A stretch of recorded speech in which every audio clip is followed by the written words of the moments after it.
El fundamento de la fe. Y este es su mandamiento, que creamos en el nombre de su Hijo Jesucristo. 1 Juan 3:23. La antigua ley brilla en terrible gloria con sus 10 mandamientos.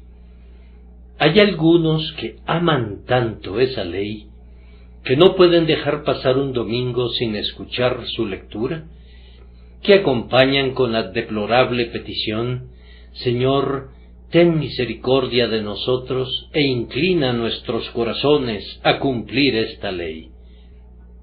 Es más, algunos son tan necios como para entrar en un pacto a nombre de sus hijos, estableciendo que ellos guardarán todos los santos mandamientos de Dios y caminarán en ellos todos los días de su vida. Llevan así muy pronto un yugo que ni ellos ni sus padres pueden llevar, y gimiendo diariamente bajo su terrible peso, se esfuerzan por alcanzar la justicia donde no puede ser encontrada nunca. Yo mandaría imprimir conspicuamente sobre las tablas de la ley, en cada iglesia, estas palabras del Evangelio: por las obras de la ley ningún ser humano será justificado delante de él. El verdadero creyente ha aprendido a apartar la mirada de las ordenanzas letales de la antigua ley. Entiende que todos los que dependen de las obras de la ley están bajo maldición, pues escrito está: maldito todo aquel que no permaneciere en todas las cosas escritas en el libro de la ley para hacerlas. Por tanto, se aparta con aversión de toda confianza en su propia obediencia a los 10 mandamientos, y se aferra con gozo a la esperanza puesta delante de él. En el solitario mandamiento que está contenido en mi texto, este es su mandamiento, que creamos en el nombre de su Hijo Jesucristo. Cantamos, y por cierto lo hacemos correctamente: alma mía, no intentes más recibir de la ley tu vida y tu consuelo, pues de la ley viene la muerte y no la vida, la desdicha y no el consuelo. Generar convicción y condenar es todo lo que la ley puede hacer. Oh, ¿cuándo será que aprenderán todos los profesantes, y especialmente todos los ministros profesos de Cristo, la diferencia que hay entre la ley y el Evangelio? La mayoría de ellos hace una mezcolanza y le sirve pociones letales a la gente que a menudo contienen una sola onza de Evangelio por cada libra de ley, cuando un solo grano de la ley basta para arruinarlo todo. Tiene que ser el Evangelio y únicamente el Evangelio. Si por gracia, ya no es por obras; de otra manera la gracia ya no es gracia. Y si por obras, ya no es gracia; de otra manera la obra ya no es obra. Entonces, el cristiano, poniendo su atención en el mandamiento del Evangelio, está muy ansioso por saber, primero, cuál es el contenido de la fe prevista aquí, y, en segundo lugar, cuál es el fundamento del pecador para creer así en Cristo, y no dejará de considerar el mandato del Evangelio.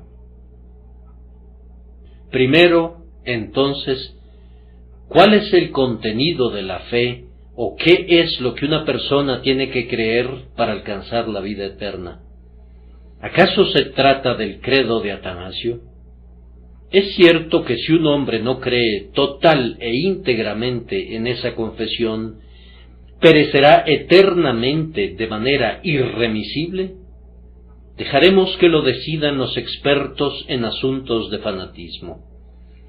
¿Se trata de alguna forma particular de doctrina? ¿Es el esquema calvinista o el arminiano? Por nuestra parte, estamos muy contentos con nuestro texto, creer en su Hijo Jesucristo. La fe que salva el alma consiste en creer en una persona, confiar en Jesús para recibir la vida eterna. Hablando más en general de las cosas que hay que creer para recibir la justificación por la fe, todas ellas se relacionan con la persona y la obra de nuestro Señor Jesucristo. Tenemos que creer que Él es el Hijo de Dios, así lo expresa el texto, su Hijo. Tenemos que captar con una sólida confianza el grandioso hecho de que Él es Dios, pues nada que no sea un Salvador divino puede librarnos jamás de la ira infinita de Dios. Quien rechaza la propia y verdadera deidad de Jesús de Nazaret no es salvo, y no puede serlo, pues no cree en Jesús como el Hijo de Dios. Además, tenemos que aceptar a este Hijo de Dios como Jesús el Salvador. Tenemos que creer que Jesucristo, el Hijo de Dios, se hizo hombre llevado por un infinito amor por el hombre para salvar a su pueblo de sus pecados, de acuerdo a esta palabra digna. Cristo Jesús vino al mundo para salvar a los pecadores, incluyendo al primero. Hemos de considerar a Jesús como Cristo, el ungido del Padre, enviado a este mundo en una misión de salvación, no para que los pecadores puedan salvarse a sí mismos, sino para que Él, siendo grande para salvar, lleve a muchos hijos a la gloria.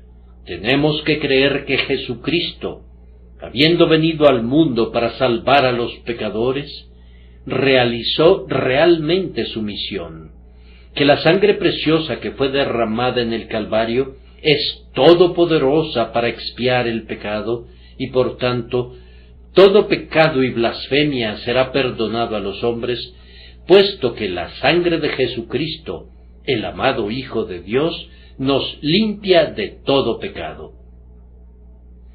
Tenemos que aceptar de corazón la grandiosa doctrina de la expiación, que declara que Jesús ocupó el sitio, el lugar y la condición de los pecadores, y que soportó por ellos el terror de la maldición de la ley, hasta que la justicia quedó satisfecha y no pudo exigir nada más.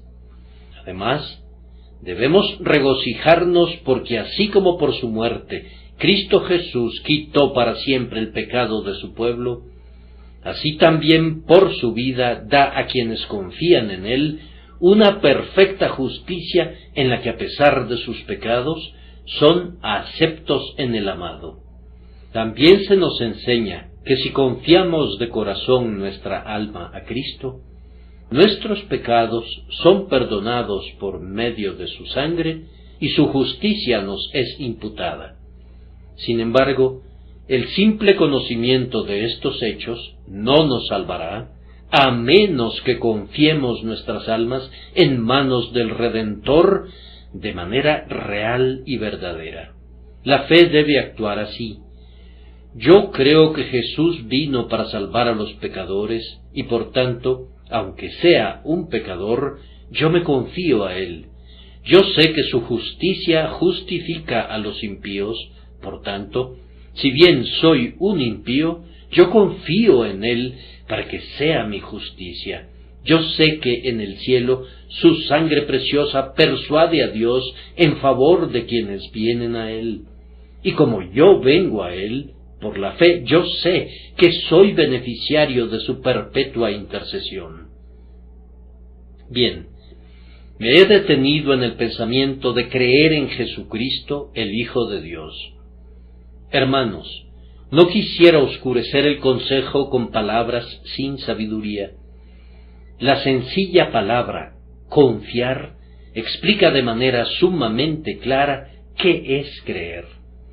Creer es parcialmente la operación intelectual de recibir las verdades divinas, pero su esencia radica en confiar en esas verdades. Yo creo que aunque no puedo nadar, aquel madero formidable me sostendrá en la corriente, lo sujeto y me salvo. Aferrarse es la fe. Un amigo generoso me promete que si yo recurro a su banquero, él suplirá todas mis necesidades. Yo confío gozosamente en él, y siempre que tengo una necesidad, voy al banco y recibo dinero. Mi fe consiste en ir al banco.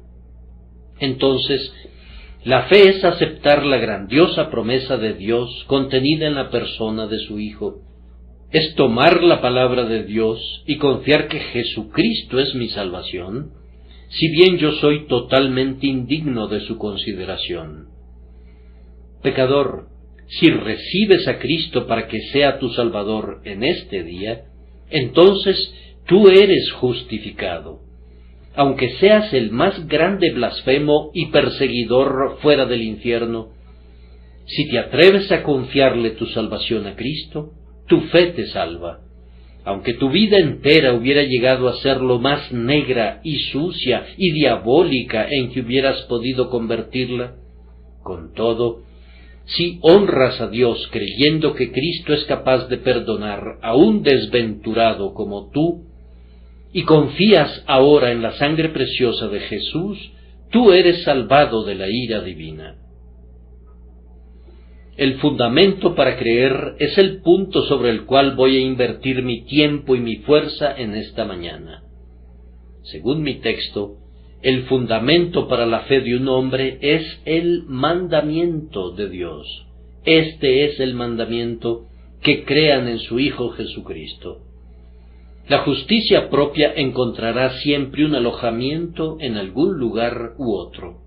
Hermanos míos, saquémosla del terreno de nuestra confianza. El pecador debe ver que no puede confiar en sus buenas obras. Entonces, como las zorras han de tener madrigueras, esta justicia propia encontrará un refugio para ella en el fundamento de nuestra fe en Cristo. Razona así: tú no eres salvo por lo que haces, sino por lo que Cristo hizo.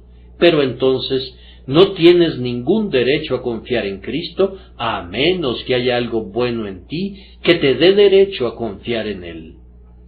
Ahora, yo me opongo a este razonamiento legal. Yo creo que ese razonamiento contiene en sí la esencia de la justicia propia papal. El fundamento para que un pecador confíe en Cristo no está en él mismo, en ningún sentido o de ninguna manera, sino en el hecho de que se le ordena creer en Jesucristo en el acto. En tiempos de los puritanos, algunos de los predicadores de quienes no soy digno de desatar la correa de su calzado, erraron mucho en este tema. No solo me refiero a Lane y a Baxter, que son mucho mejores predicadores de la ley que del Evangelio, sino que incluyo a hombres mucho más ortodoxos en la fe que ellos, tales como Rogers de Dedham, Shepard, el autor de El creyente ortodoxo, y especialmente al americano Thomas Hooker, que escribió un libro sobre los requisitos para venir a Cristo. Estos excelentes varones tenían un temor de predicar el Evangelio a cualquiera excepto a quienes describían como pecadores sensibles, y por consiguiente mantenían a cientos de sus oyentes asentados en tinieblas cuando se hubieran podido gozar en la luz. Predicaban arrepentimiento y odio del pecado como respaldo del pecador para tener confianza en Cristo. Según ellos, un pecador podía razonar así: yo poseo tal y tal grado de sensibilidad para el pecado, por tanto, tengo el derecho de confiar en Cristo. Pues bien, yo me aventuro a afirmar que tal razonamiento está sazonado de un error fatal. Quien quiera que predique de esta manera, pudiera predicar mucho del Evangelio, pero todavía tiene que aprender el Evangelio de la gracia inmerecida de Dios en su totalidad. En nuestra propia época, ciertos predicadores nos aseguran que un hombre tiene que ser regenerado antes de que podamos pedirle que crea en Jesucristo. En su opinión, cierto grado de una obra de la gracia en el corazón es la única base para creer, esto también es falso. Suprime el evangelio para pecadores y nos ofrece un evangelio para santos. Es todo menos un ministerio de gracia inmerecida. Otros dicen que el fundamento para que un pecador crea en Cristo es su elección. Ahora, como no hay ninguna posibilidad de que alguien conozca su elección mientras no haya creído, esto sería predicar virtualmente que nadie tiene un fundamento conocido para creer. Si no hay ninguna posibilidad de que yo conozca mi elección antes de creer, y no obstante el ministro me dice que yo solo puedo creer sobre la base de mi elección, ¿cómo he de creer alguna vez? La elección me trae la fe, y la fe es la evidencia de mi elección, pero decir que mi fe ha de depender de mi conocimiento de mi elección, que yo no puedo alcanzar sin la fe, es decir, un egregio sin sentido. Yo expongo esta mañana con gran osadía, porque yo sé y estoy muy persuadido de que lo que digo es la mente del Espíritu, esta doctrina de que la única base exclusiva para que un pecador crea en Jesús se encuentra en el propio Evangelio y en el mandamiento que acompaña a ese Evangelio. Cree en el Señor Jesucristo y serás salvo. Antes que nada voy a tratar con ese asunto negativamente y luego positivamente. Primero, negativamente. Y aquí mi primera observación es que cualquier otra forma de predicar el fundamento del Evangelio es absurda. Si he de predicar a un hombre que es regenerado la fe en Cristo, entonces ese hombre, siendo regenerado, ya es salvo. Y es algo innecesario y ridículo que yo le predique a Cristo y que le pida que crea para ser salvo, cuando ya ha sido salvado, ya que es regenerado. Pero ustedes me dirán que yo debo predicarles únicamente a los que se arrepienten de sus pecados. Muy bien, pero como el verdadero arrepentimiento del pecado es la obra del Espíritu, cualquier persona que sienta arrepentimiento es salva de manera sumamente cierta, porque el arrepentimiento evangélico no puede existir nunca en un alma no regenerada. Donde hay arrepentimiento, ya hay fe, pues nunca pueden estar separados. Entonces, solo he de predicar la fe a los que la tienen. Eso es absurdo, ciertamente. ¿No equivale esto a esperar hasta que el enfermo sea curado para llevarle la medicina? Esto es predicar a Cristo a los justos y no a los pecadores. No, dirá alguien, pero queremos decir que un hombre tiene que tener algunos buenos deseos respecto a Cristo antes de que tenga algún fundamento para creer en Jesús. Amigo, ¿no sabes que todos los buenos deseos contienen algún grado de santidad? Pero si un pecador tiene algún grado de verdadera santidad en él, eso tiene que ser el resultado de la obra del Espíritu, pues la verdadera santidad no existe nunca en la mente carnal. Por tanto, ese hombre ya es regenerado y por tanto es salvo. Hemos de ir corriendo de arriba para abajo por el mundo, proclamando vida a los vivos, arrojando pan a los que ya han sido alimentados, y levantando en alto a Cristo sobre el asta del Evangelio para los que ya han sido sanados. Hermanos míos, ¿dónde está nuestro incentivo para trabajar en donde nuestros esfuerzos son tan poco necesarios? Si yo he de predicar a Cristo a los que no tienen nada bueno, a los que no tienen nada en ellos que los califique para recibir la misericordia, entonces siento que tengo un evangelio tan divino que lo proclamaría con mi último aliento, clamando en voz alta que Jesús vino al mundo para salvar a los pecadores como pecadores, no como pecadores penitentes o como pecadores que han despertado, sino a los pecadores como pecadores, pecadores de los que yo soy el primero. En segundo lugar, decirle al pecador que él debe creer en Cristo debido a algún fundamento en él mismo es legal. Me atrevo a decirlo, legal, aunque este método es adoptado generalmente por la elevada escuela de calvinistas. En esto están equivocados, no son calvinistas y son legalistas. Es extraño que aquellos que son tan valerosos defensores de la gracia inmerecida hagan causa común con los baxterianos y los pelagianos. Yo declaro que es legal por esta razón. Si yo creo en Jesucristo porque siento un genuino arrepentimiento del pecado, tengo un fundamento para mi fe. ¿No perciben que la primera y verdadera base de mi confianza es el hecho de que me he arrepentido del pecado? Si yo creo en Jesús porque tengo convicciones y un espíritu de oración, entonces el primer hecho y el más importante no es Cristo, evidentemente, sino mi posesión del arrepentimiento, de la convicción y de la oración, de manera que realmente mi esperanza gira sobre el hecho de que me he arrepentido. Y si esto no es legal, no sé qué pudiera serlo. Voy a bajar de nivel. Mis oponentes dirán, el pecador tiene que tener una conciencia despierta antes de que tenga un fundamento para creer en Cristo. Bien, entonces, si yo confío que Cristo me salva porque tengo una conciencia despierta, lo repito, la parte más importante de toda la transacción es la alarma de mi conciencia y mi confianza real se basa en eso.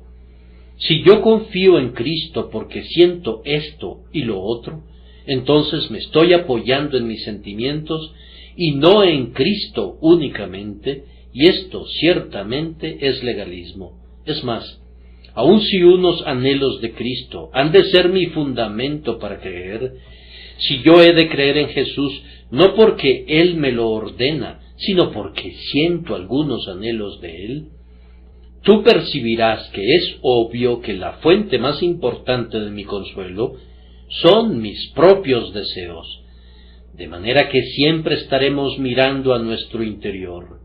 ¿Realmente deseo? Si lo hago, entonces Cristo puede salvarme. Si no lo hago, entonces no puede. Y así mi deseo anula a Cristo y su gracia. Fuera con esa legalidad, fuera de la tierra con ella. Además, cualquier otra manera de predicar que no sea la de indicarle al pecador que crea porque Dios le ordena que crea, es una manera jactanciosa de fe. Pues si mi fundamento para confiar en Jesús se basara en mi experiencia, en mis aversiones al pecado o en mis anhelos por Cristo, entonces todas esas buenas cosas mías son un legítimo fundamento de jactancia, porque si bien Cristo puede salvarme, esas cosas fueron el traje de bodas que me hicieron idóneo para venir a Cristo.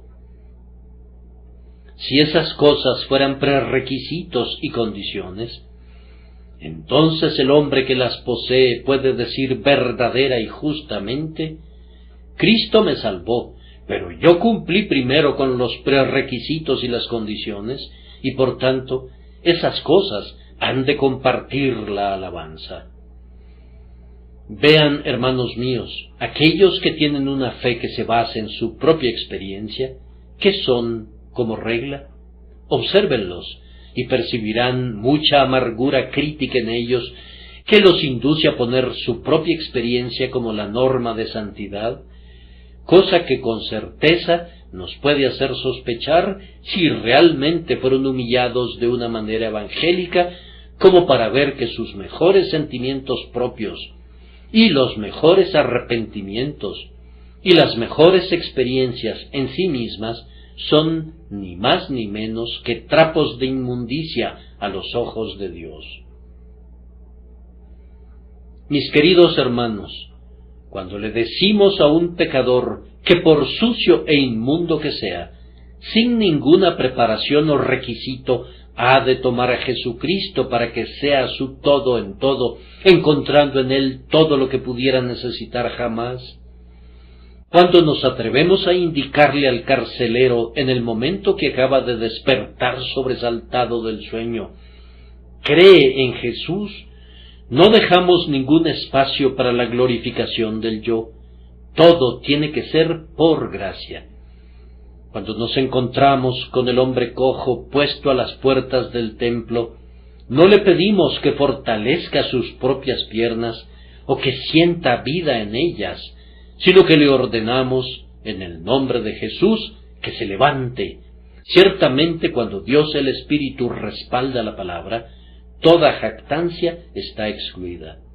Hay muy poca diferencia respecto a si confío en mi experiencia o en mis buenas obras, pues cualquiera de esas dos confianzas conducirán a la jactancia, puesto que ambas son legalistas. La ley y la jactancia son hermanas gemelas, pero la gracia inmerecida y la gratitud siempre van juntas. Cualquier otro fundamento para creer en Jesús, que no sea el que es presentado en el Evangelio, es mutable. Vean, hermanos, si mi fundamento para creer en Cristo estriba en mis derretimientos de corazón y en mis experiencias, entonces, si hoy tengo un corazón derretido y puedo derramar mi alma delante del Señor, tengo un fundamento para creer en Cristo. Pero mañana, ¿quién no sabe esto? Mañana mi corazón pudiera estar tan duro como una piedra, de manera que no pueda sentir ni orar. Entonces, de acuerdo a la teoría de la elegibilidad, no tengo ningún derecho a confiar en Cristo y me he quedado sin mi fundamento. De acuerdo a la doctrina de la perseverancia final, la fe del cristiano es continua, y si es así, el fundamento de su fe tiene que ser siempre el mismo, o de lo contrario, tiene algunas veces una fe no fundamentada, lo cual es absurdo. Se deduce de esto que el fundamento permanente de la fe tiene que estribar en alguna verdad inmutable, puesto que todo lo que está en el interior cambia más frecuentemente de lo que muta un cielo inglés. Si mi fundamento para creer en Cristo estuviese basado en el interior, tiene que cambiar cada hora. En consecuencia, soy salvado y perdido alternativamente. Hermanos, ¿pueden ser así esas cosas? Por mi parte, yo necesito un fundamento seguro e inmutable para mi fe. Necesito un fundamento para creer que me sirva cuando mis lascivias y mis corrupciones aparezcan en terrible orden de batalla y me hagan dar voces diciendo: miserable de mí.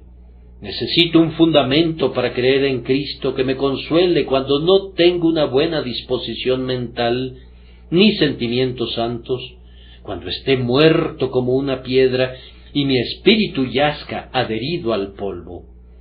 Un fundamento para creer en Jesús que no falla se encuentra en esta preciosa verdad, que es su misericordioso mandamiento y no mi variable experiencia, lo que constituye mi derecho para creer en su Hijo Jesucristo. Además, hermanos míos, cualquier otro fundamento es completamente incomprensible. Multitudes de hermanos míos predican una salvación imposible. Cuán a menudo los pobres pecadores tienen hambre y sed de conocer el camino de la salvación, pero se quedan sin recibir la predicación de una salvación disponible para ellos. Personalmente, no recuerdo que se me dijera desde el púlpito que creyera en Jesús como un pecador. Oía mucho acerca de sentimientos que yo pensaba que nunca iba a experimentar y una disposición mental que yo anhelaba, pero no encontré ninguna paz hasta que me llegó un verdadero mensaje de gracia inmerecida. Mirad a mí y sed salvos todos los términos de la tierra, Vean, hermanos míos, si las convicciones del alma son unos requisitos necesarios para recibir a Cristo, deberíamos saber, hasta en su último detalle, cuántas de estas calificaciones se necesitan. Si le dices a un pobre pecador que hay un cierto número de humillaciones y de temblores y de convicciones y de escrutamientos de corazón que debe sentir para que tenga una base para venir a Cristo, yo exijo a todos los que predican un evangelio legal que den una clara información respecto a la manera y al grado exacto de preparación requeridos. Hermanos, ustedes verán que cuando esos caballeros son arrinconados, no se ponen de acuerdo, sino que cada cual da una norma diferente de acuerdo a su propio juicio. Uno dirá que el pecador tiene que cumplir meses de trabajo legal, otro que sólo necesita buenos deseos, y algunos exigirán que posea las gracias del Espíritu, tales como humildad, tristeza que es según Dios, y amor a la santidad. No recibirás ninguna clara respuesta de ellos. Si el fundamento del pecador para venir se encuentra en el Evangelio mismo, el asunto es claro y sencillo. Pero qué plan tan tortuoso es ese compuesto de ley y de Evangelio contra el cual contiendo. Y permítanme preguntarles, hermanos míos, si un Evangelio incomprensible serviría para un moribundo. Helo ahí, sumido en las agonías de la muerte. Me dice que no tiene ningún pensamiento o sentimiento buenos, y me pregunta qué debe hacer para ser salvo. Solo hay un paso entre él y la muerte. 5 minutos más, y el alma de ese hombre pudiera estar en el infierno. ¿Qué habré de decirle? ¿Habré de pasar 1 hora explicándole la preparación requerida antes de que pueda venir a Cristo? Hermanos, no me atrevería, pero yo le diría, cree, hermano, aunque sea la hora 1/10, confía tu alma a Jesús y serás salvo. Es el mismo evangelio para un vivo que para un moribundo. El ladrón en la cruz pudiera haber tenido alguna experiencia, pero no encuentro que la argumentara. Vuelve sus ojos a Cristo diciendo, Señor, acuérdate de mí. Cuán pronta es su respuesta, hoy estarás conmigo en el paraíso. Él pudiera haber tenido anhelantes deseos y pudiera haber tenido convicciones profundas, pero yo estoy muy seguro de que no dijo, Señor, yo no me atrevo a pedirte que te acuerdes de mí, porque no siento que me haya arrepentido lo suficiente. No me atrevo a confiar en ti, porque no he sido bamboleado sobre la boca del infierno. No, no, no. Miró a Jesús tal como estaba, y Jesús respondió a su oración creyente. Lo mismo ha de ser con ustedes, hermanos míos, pues cualquier otro plan que no sea que el pecador venga a Cristo como un pecador y confíe en Jesús tal como está, es completamente incomprensible, o si ha de explicarse, requeriría de 1 día o 2 para poder hacerlo. Y ese no puede ser el evangelio que los apóstoles predicaban a los moribundos. Además, yo creo que la predicación basada en alarmas de conciencia y en el arrepentimiento como requisitos para venir a Cristo es inaceptable para el pecador que ha despertado. Voy a presentarles a uno, tal como lo hace John Saltmarsh en su libro La sangre de Cristo fluye libremente para el primero de los pecadores. He aquí a un pobre hermano que no se atreve a creer en Jesús. Voy a suponer que él ha asistido a un ministerio donde la predicación ha sido, si han sentido esto, si han sentido lo otro, entonces pueden creer. Cuando acudiste atribulado a tu ministro, ¿qué te dijo? Me preguntó si yo sentía mi necesidad de Cristo, y yo le respondí que no lo creía, al menos que no sentía lo suficiente mi necesidad. Me dijo que debía meditar en la culpa del pecado y considerar el terrible carácter de la ira venidera, y que de esa manera yo podría sentir más mi necesidad. ¿Y la sentiste? Sí, pero me parecía como si mientras meditaba en los terrores del juicio, mi corazón se endurecía más en vez de ablandarse, y me parecía estar desesperadamente firme y decidido en una especie de descorazonamiento para proseguir en mis caminos. Sin embargo, algunas veces experimenté algunas humillaciones y algunos derretimientos de corazón. ¿Qué te dijo tu ministro que hicieras para obtener consuelo entonces? Dijo que debía orar mucho. ¿Oraste? Le respondí que no podía orar, que yo era un pecador tal que no servía de nada esperar la respuesta de que podía. ¿Qué dijo entonces? Me dijo que tenía que aferrarme a las promesas. Sí, ¿y lo hiciste? No, le dije que no podía aferrarme a las promesas, que no podía ver que estuvieran dirigidas a mí, pues yo no era la clase de persona que contemplaban, y que sólo podía encontrar amenazas en la palabra de Dios para gente como yo. ¿Qué dijo entonces? Me dijo que fuera diligente en el uso de los medios y que asistiera a su ministerio. ¿Qué dijiste a eso? Le dije que yo era diligente, pero que lo que yo necesitaba no eran medios, necesitaba que mis pecados fueran perdonados y absueltos. ¿Qué dijo él entonces? Pues bien, me dijo que debía perseverar y esperar pacientemente al Señor. Yo le dije que yo estaba sumido en tal temor y una grande oscuridad que mi alma tenía por mejor la estrangulación más que la vida. Bien, entonces dijo que él pensaba que yo tenía que ser ya un verdadero penitente y que por tanto era salvo y que tarde o temprano iba a tener esperanza. Pero yo le dije que una simple esperanza no bastaba para mí, que no podía estar seguro mientras el pecado me oprimiera tanto. Me preguntó si no sentía anhelos de Cristo. Le dije que los tenía, pero que eran deseos meramente egoístas y carnales, que algunas veces yo pensaba que tenía deseos, pero que sólo eran legales. Él dijo que si yo tenía un deseo de tener un deseo, esa era una obra de Dios, y que yo era salvo. Eso me animó por un tiempo, amigo, pero caí abatido de nuevo, pues eso no me sirvió, ya que yo necesitaba confiar en algo sólido.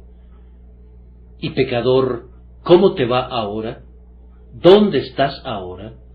Bien, amigo, a duras penas sé dónde estoy, pero yo te ruego que me digas qué debo hacer. Hermanos, mi respuesta es rápida y clara, óiganla. Pobre alma, no tengo ninguna pregunta que hacerte, no tengo ningún consejo que darte, excepto este, sin importar lo que pudiera ser, el mandamiento de Dios para ti es: confía en el Señor Jesucristo y serás salvo. ¿Lo harás o no? Si él rechazara eso, tendría que dejarlo, no tendría nada más que decirle, estaría limpio de su sangre y sobre él caería la sentencia: el que no cree será condenado. Pero ustedes encontrarán en 99 casos de 100 que cuando comienzan a hablarle al pecador no acerca de sus arrepentimientos y de sus deseos, sino acerca de Cristo, y le dicen que no tiene que temer a la ley, pues Cristo la ha satisfecho, que no tiene que temer a un Dios airado, pues Dios no está airado con los creyentes. Cuando le dices que toda manera de iniquidad fue arrojada en el mar rojo de la sangre de Jesús, y que igual que los egipcios, se ahogó allí para siempre. Cuando le dices que sin importar cuán vil y perverso pudiera haber sido, Cristo puede también salvar perpetuamente a los que por él se acercan a Dios, y le dices que tiene un derecho a venir, sea quien sea, o sea lo que sea, porque Dios le indica que venga, comprobarás que la idoneidad de tal evangelio para el caso del pecador demuestra ser un dulce incentivo en la mano del Espíritu Santo para conducir a un pecador a asirse de Jesucristo. Oh, hermanos míos, me avergüenzo de mí mismo cuando pienso en la manera en que he hablado algunas veces a algunos pecadores despiertos. Estoy persuadido de que el único verdadero remedio para un corazón quebrantado es la sangre sumamente preciosa de Jesucristo. Algunos cirujanos mantienen una herida abierta demasiado tiempo. Siguen cortando y cortando y cortando hasta que quitan tanta carne sana como carne orgullosa. En vez de sanarla a medias, es mejor sanarla de inmediato, pues Jesucristo no fue enviado para mantener abiertas las heridas, sino para vendar el corazón quebrantado. A ustedes, entonces, pecadores de todo tipo y matiz, negros pecadores de corazón empedernido, insensibles, impenitentes, a ustedes incluso es enviado el Evangelio, pues Jesucristo vino al mundo para salvar a los pecadores, aun al primero de ellos. Podría hacer una pausa aquí, seguramente, pero tengo que agregar todavía otro punto sobre este modo negativo de razonar. Cualquier otro fundamento para la fe del pecador, que no sea el Evangelio mismo, es falso y peligroso. Es falso, hermanos míos, es tan falso como cierto es que Dios es veraz. Decir que algo en un pecador pueda ser su fundamento para creer en Jesús. Todo el tenor y el sentido del Evangelio están claramente en contra de eso. Tiene que ser falso porque no hay nada en un pecador mientras no crea que pueda ser un fundamento para su fe. Si tú me dices que hay algo bueno en el pecador antes de creer, yo respondo que es imposible. Sin fe es imposible agradar a Dios. Todos los arrepentimientos, humillaciones y convicciones que un pecador tenga antes de la fe tienen que ser desagradables a Dios de acuerdo a la Escritura. No me digan que su corazón está quebrantado. Si sólo está quebrantado por medios carnales y confía en su quebrantamiento, necesita ser quebrantado de nuevo. No me digan que ha sido conducido a odiar su pecado. Yo les digo que no odia su pecado. Él únicamente odia el infierno. No puede haber un odio real y verdadero del pecado donde no hay fe en Jesús. Todo lo que el pecador sabe y siente antes de la fe es únicamente una adición a sus otros pecados. ¿Y cómo puede el pecado, que merece la ira, ser una base para un acto que es la obra del Espíritu Santo? ¡Cuán peligroso es el sentimiento al que me estoy oponiendo! Queridos oyentes, puede ser tan dañino que ha llevado al extravío a algunos de ustedes. Yo les advierto solemnemente que aunque hayan sido profesantes de la fe en el Señor Jesucristo durante 20 años, si su razón para creer en Cristo estriba en que han sentido los terrores de la ley, en que han sido alarmados y que han sido convencidos, si su propia experiencia es su fundamento para creer en Cristo, se trata de una razón falsa y están confiando realmente en su experiencia y no en Cristo. Y observen que si confían en su disposición mental y en sus sentimientos, es más, si confían en su comunión con Cristo, en el grado que sea, ustedes son tan ciertamente pecadores perdidos como si hubiesen confiado en juramentos y blasfemias. No serán más capaces de entrar en el cielo ni siquiera por las obras del Espíritu, y estoy usando un lenguaje muy fuerte, de lo que serían por sus propias obras, pues Cristo, y sólo Cristo, es el fundamento, y nadie puede poner otro fundamento que el que está puesto, el cual es Jesucristo. Tengan cuidado de no confiar en su propia experiencia. Todo lo que es hilado por la naturaleza tiene que ser desenmarañado, y todo lo que ocupa el lugar de Cristo, por mucho que lo aprecies, y prescindiendo de cuán precioso sea en sí mismo, tiene que ser quebrado, y como el polvo del becerro de oro, tiene que ser esparcido en el agua, y tristemente serás obligado a beber de ella por haber convertido eso en tu confianza.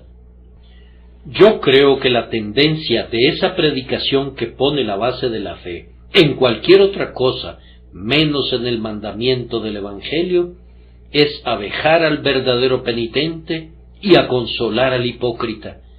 Su tendencia es a hacer que la pobre alma que realmente se arrepiente sienta que no debe creer en Cristo al ver tal cantidad de dureza en su propio corazón. Entre más espiritual es un hombre, más carnal se considera, y entre más penitente es un hombre, más impenitente se descubre ser. Con frecuencia los hombres más penitentes son aquellos que se consideran los más impenitentes, y si yo he de predicar el Evangelio a los penitentes y no a todo pecador como pecador, entonces esas personas penitentes que de acuerdo a mis oponentes tienen el mayor derecho a creer, son exactamente las personas que nunca se atreverán a tocarlo, porque están conscientes de su propia impenitencia y de su carencia de toda idoneidad delante de Cristo. Pecadores, permítanme dirigirme a ustedes con palabras de vida. Jesús no necesita nada de ustedes, absolutamente nada. No quiere que hagan nada, no quiere que sientan nada. Él da tanto el trabajo como el sentimiento. Harapientos, menesterosos, tal como están, perdidos, abandonados, desolados, sin ningún buen sentimiento y sin ninguna esperanza, en esa condición viene Jesús a ustedes y con estas palabras compasivas se dirige a ustedes. Al que a mí viene, no le echo fuera. Si tú crees en él, jamás serás confundido. Pero ahora, positivamente, y como la parte negativa ha sido lo suficientemente positiva, seremos breves aquí. El mandamiento evangélico es un fundamento suficiente para que un pecador crea en Jesucristo. Las palabras de nuestro texto implican esto. Este es el mandamiento. Hermanos míos, ¿necesitan algún fundamento para hacer una cosa que sea mejor que el mandamiento de Dios para hacerla? Los hijos de Israel les pidieron prestadas joyas de plata y joyas de oro a los egipcios. Cuando leen la Biblia, muchos desaprueban esta transacción, pero para mí, si Dios les indicó que lo hicieran, fue una justificación suficiente para ellos. Muy bien, si Dios te ordena que creas, si este es su mandamiento, que creas, ¿necesitas un mejor fundamento? Yo digo, ¿hay alguna necesidad de algún otro? Ciertamente la palabra de Dios basta. Hermanos, el mandamiento de creer en Cristo tiene que ser el fundamento del pecador si consideran la naturaleza de nuestra comisión. ¿Qué dice? Id por todo el mundo y predicad el Evangelio a toda criatura. Debería decir, de acuerdo al otro plan, predicad el Evangelio a toda persona regenerada, a todo pecador convicto, a toda alma sensible. Pero no es así, es a toda criatura. Pero a menos que el fundamento sea un algo en el que puede participar toda criatura, no hay tal cosa como predicarlo consistentemente a toda criatura. Entonces, ¿cómo es expresado? El que creyere y fuere bautizado será salvo, mas el que no creyere será condenado. ¿Dónde hay una palabra acerca de los prerequisitos para creer? Ciertamente el hombre no podría ser condenado por no hacer aquello para lo que no contaba con ningún fundamento. Nuestra predicación, según la teoría de la preparación previa, no debería ser «cree en el Señor Jesucristo y serás salvo», sino «prepárense para la fe, sensibilícense a su pecado, regenérense, logren señales y evidencias y luego crean». Vamos, ciertamente, si no he de sembrar la buena semilla en pedregales y entre espinos, sería mejor que renunciara a ser un sembrador y que me dedicara a arar o a algún otro trabajo. Cuando los apóstoles fueron a Macedonia y a Acaya, no debieron haber comenzado a predicar a Cristo. Debieron haber predicado condiciones previas, emociones y sensaciones, si esas cosas son las preparaciones para recibir a Jesús. Pero yo encuentro que siempre que Pablo se pone de pie, no tiene otra cosa que predicar que Cristo y a este crucificado. El arrepentimiento es predicado como un don del exaltado Salvador, pero no es predicado nunca como la causa o preparación para creer en Jesús. Estas dos gracias nacen juntas y viven con una vida común. Tengan cuidado de no hacer de la una un fundamento de la otra. Me gustaría llevar a uno de los que sólo predican a pecadores sensibles y ponerlo en la capital del reino de Dahomey. No hay pecadores sensibles allá. Míralos con sus bocas manchadas de sangre humana, con sus cuerpos completamente embadurnados con la sangre coagulada de sus víctimas sacrificadas. ¿Cómo encontrará el predicador una elegibilidad allí? Yo no sé qué pudiera decir él, pero yo sé cuál sería mi mensaje. Mi palabra iría en este sentido: varones hermanos, Dios, que hizo los cielos y la tierra, envió a su Hijo Jesucristo al mundo para sufrir por nuestros pecados, y todo aquel que cree en él no perecerá, sino que tendrá vida eterna. Si Cristo crucificado no conmoviera el reino de Dahomey, ese sería su primer fracaso.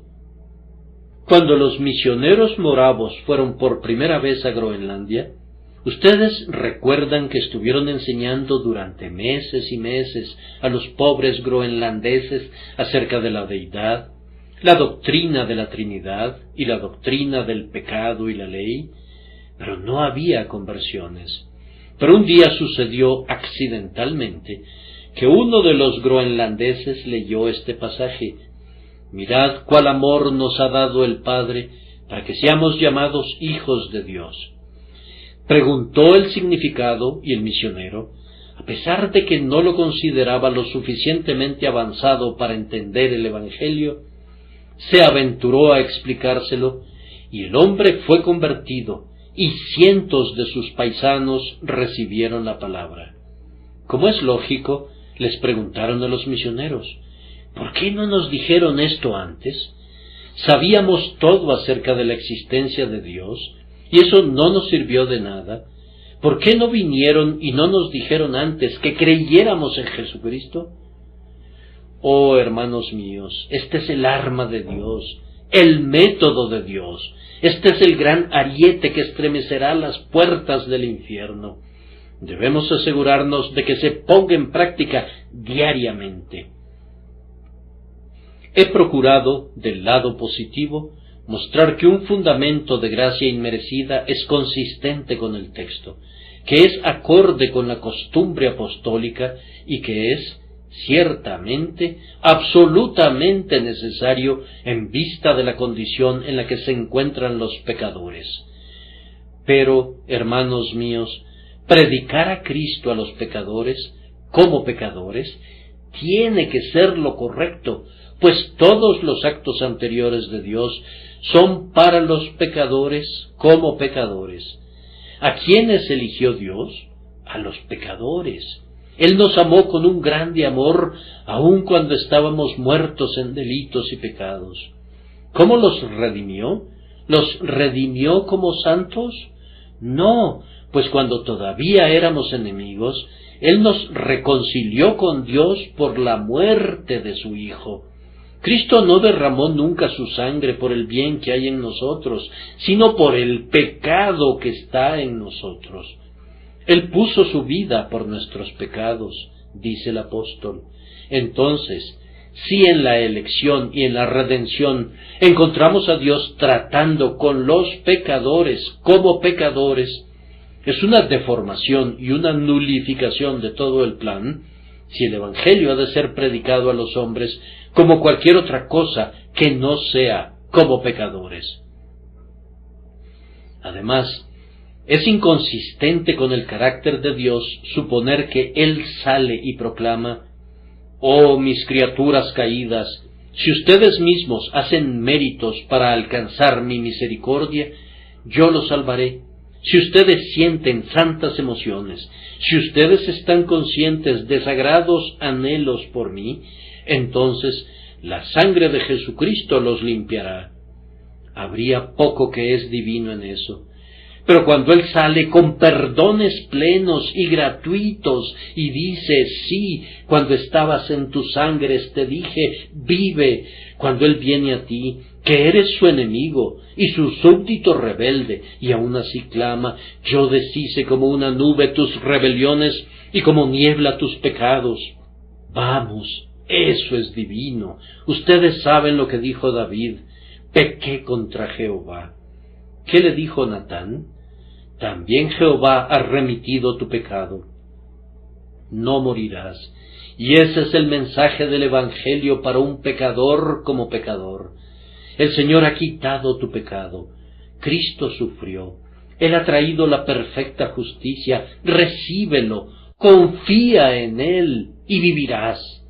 Amados míos, que el mensaje les quede completamente claro esta mañana. He leído con algún grado de atención un libro al que debo mucho para este presente sermón, un libro escrito por Abraham Booth, titulado «Buenas nuevas para pecadores que perecen».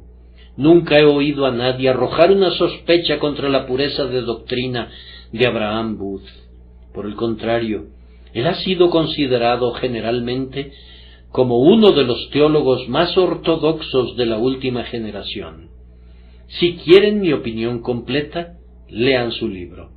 Si necesitan algo más, déjenme decirles que entre todas las cosas malas que sus detractores le han endilgado, nunca he oído que nadie culpe a William Huntington por no ser lo suficientemente puro en su doctrina. Ahora, William Huntington hizo en vida el prefacio para un libro escrito por Saltmarsh, con el que estaba grandemente complacido. Y la médula de su enseñanza es precisamente esta, en sus propias palabras: el único fundamento para la fe de cualquier persona es: el que ha prometido es fiel, y no alguna cosa en ellos mismos, pues este es el mandamiento, que crean en su Hijo Jesucristo. Ahora, si el propio William Huntington publicó un libro como ese, yo me pregunto cómo los seguidores de William Huntington o de Abraham Booth, como hombres que se autodenominan teólogos calvinistas y acérrimos calvinistas, pueden abogar por lo que no es la gracia inmerecida, sino por un sistema legal y desprovisto de gracia, consistente en elegibilidades y en preparaciones. Podría citar aquí a Crispo, quien es pertinente para el caso y también un hombre de elevada doctrina. No menciono ni a Booth ni a Huntington como autoridades sobre el tema, ya que tenemos que ir a la ley y al testimonio, pero los menciono para mostrar que los varones que sostienen sólidos puntos de vista sobre la elección y la predestinación veían que era consistente predicar el Evangelio a los pecadores como pecadores. Es más, sentían que era inconsistente predicar el Evangelio de cualquier otra manera. Solo voy a agregar que las bendiciones que emanan de predicar a Cristo a los pecadores como pecadores son de tal carácter que comprueban que es correcto. ¿No ven que esto nos nivela a todos? Tenemos el mismo fundamento para la fe, y nadie se puede exaltar a sí mismo por encima de sus semejantes. Entonces, hermanos míos, cuánta esperanza y confianza inspira esto a los hombres. Prohíbe la desesperación. Si esto es cierto, nadie puede desesperar, o si desesperara, se trataría de una desesperación perversa e irrazonable, porque por muy malo que haya sido, Dios le ordena que crea. ¿Qué espacio puede haber para el desaliento? Ciertamente, si hay algo que pudiera cortar la cabeza al gigante de desesperación, es Cristo predicado a los pecadores, ya que es la aguda espada de dos filos que ha de hacerlo. Además, ¿cómo hace que un hombre viva cerca de Cristo? Si yo he de venir a Cristo como un pecador cada día, y tengo que hacerlo, pues la palabra dice, de la manera que habéis recibido al Señor Jesucristo, andad en Él. Si cada día he de venir a Cristo como un pecador, pues entonces cuán mezquinos se miran todos mis actos, cuán completo desprecio arroja sobre todas mis exquisitas virtudes, mis predicaciones, mis oraciones y todo lo que proviene de mi carne. Y aunque me conduce a buscar la pureza y la santidad, con todo me enseña a vivir de Cristo y no de ellas, y así me mantiene junto al manantial. Mi tiempo vuela y tengo que dejar el último encabezado solo para agregar: pecador, quien quiera que seas, Dios te ordena ahora que creas en Jesucristo. Este es su mandamiento. Él no te ordena que sientas algo o que seas algo para prepararte para esto. Ahora, ¿estás dispuesto a incurrir en la gran culpa de hacer que Dios sea mentiroso? Seguramente te abstendrías de eso. Entonces, atrévete a creer. Tú no puedes decir, no tengo ningún derecho. Tú tienes el perfecto derecho de hacer lo que Dios te dice que hagas. Tú no puedes decirme que no eres apto. No se requiere ninguna aptitud. El mandamiento es dado y a ti te corresponde obedecer, no disputar. No puedes decir que no te atañe. Es predicado a toda criatura bajo el cielo. Y ahora, alma, es algo tan placentero confiar en el Señor Jesucristo, que yo gustosamente quisiera persuadirme de que tú no necesitas ninguna persuasión. Es algo tan deleitable aceptar una perfecta salvación, ser salvado por la sangre preciosa y contraer esponsales con un Salvador tan brillante, que yo gustosamente espero que el Espíritu Santo te haya conducido a clamar: Señor, creo, ayuda mi incredulidad.